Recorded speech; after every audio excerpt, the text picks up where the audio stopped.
This is Moni and Pem Sherpa. They are from Nepal and actually got married on the top of Everest in 2005. They did this as a way of defying the caste system rules in Nepal and inspiring others. Now, they live in Michigan with their 2 daughters and own a store and restaurant. Recently, with the help of writer Corinne Richardson, they shared their stories in the book Beyond Everest. I think you should go read the book, but I'll be interviewing them on here about growing up in Nepal, being an Everest Sherpa, and more. Stay tuned.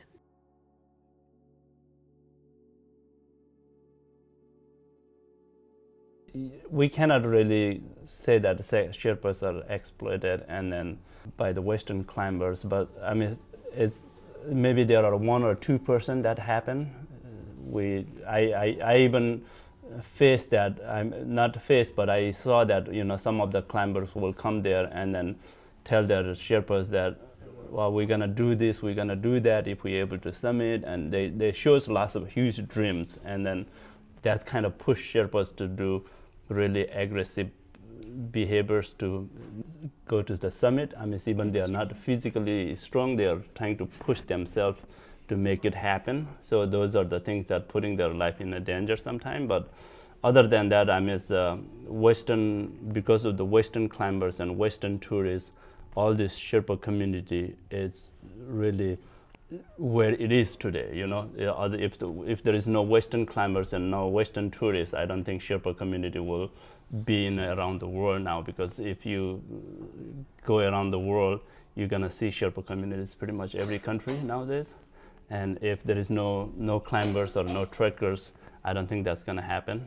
So the climbing community itself is there are 1 or 2 group of people that might have some issues, but overall I think that there is no issue between the climbers and Sherpas. Yeah.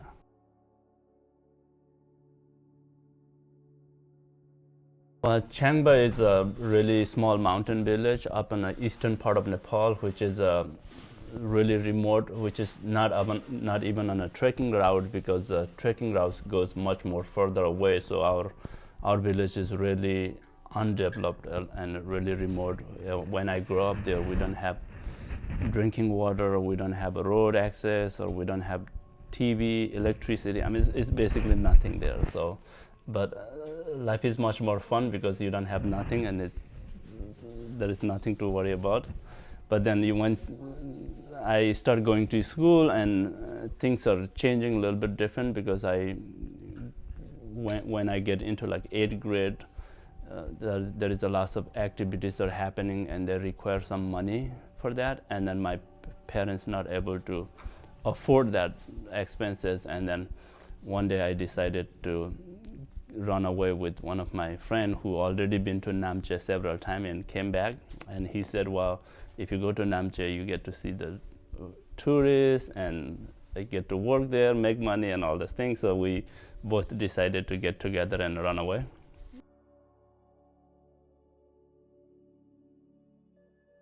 The biggest part is like a family situation. I miss, my dad and my mom, everybody's a substantial farmer, and dad is working hard to do everything he can, but it's because of his education background and all these things, I think they are not able to make any money. So we have 6 siblings, and all our siblings are not going to school. And it's basically in the villages, they try to send the son to school, and my dad worked really hard to send me to school, but at the same time, when I get the higher and higher grade, the expenses are getting more, and there is lots of like field trip and things like that, and require some money, and they couldn't afford to send me that money. And I thought it's not so fun going into front with the friends and like showing your face, that you're not able to do this, do that. And I talked to a few friends, and one of the friends gave an idea, so let's go to Namche and we'll make money. So I ran away and to Namche, and I started working there, and they are paying me around $8 per month at that time. And I saved that money and keep sending that to my home and help my parents to take care of their siblings. So that.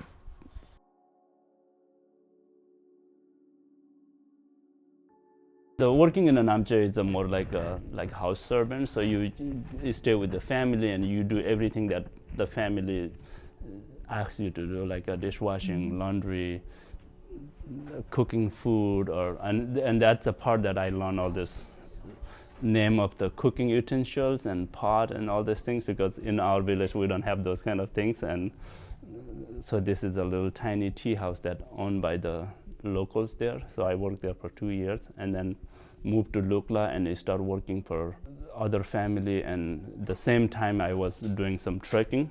One day there is two lady came from at that tea house where I'm staying, and then the guy who owns the tea house connect with me and I guided them to Everest base camp. And then she said, okay, I'm gonna bring more people and then we're gonna do a trek together. And then somehow I create an email and connect with her, and then we end up staying in connection, and she keep bringing some people, and I've been guiding them on Everest, not for the climbing but to the base camp.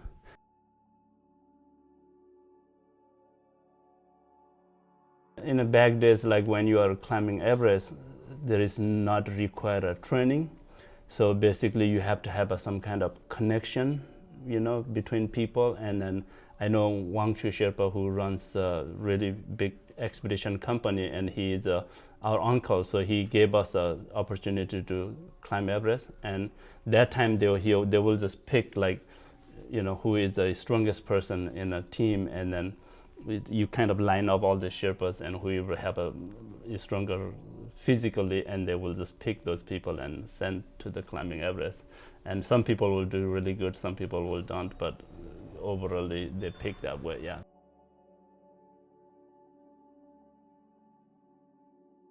No one has a training at all. When you take to the base camp, and one of the senior guide will tell you how to do the rope and crampons and all these things, but you just go by the learning. There is not much of training required or anything. Even in 2000, after 2002, people start doing advanced and basic climbing training, and then the senior climbers who never had a training will say the climbing Everest is not easier as doing a training in a green grass, so you have to just go there and learn yourself. So the training itself is a really technical part, it's helpful, but the physical challenge is still there. Even you have all that training, it will not really makes you easier there on a spot, yeah. It was scary. It's definitely, being first time, it's a little harder, because the other part is that the senior Sherpas there not really tell the newer Sherpas what to do next day. Like, people will wake up in 3 a.m. and pack all the luggage and go to camp 2 or camp 3, and then the senior will say, oh, okay, we'll see in the morning how the weather goes, and then by the time you wake up they already left. So you have to pack your luggage, load, and catch up with them.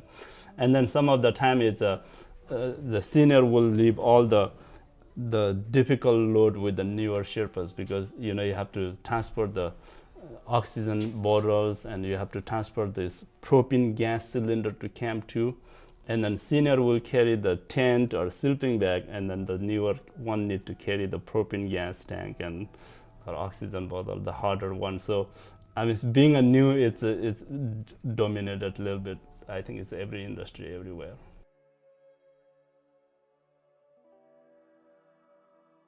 My advice to people who wants to climb Everest or wants to work on Everest, I think they need to do before they have a family. If you have a family, you will have a really big mental torture, because you keep thinking about them. But if you don't have anyone behind you, you're kind of like free soul, like you can do anything there.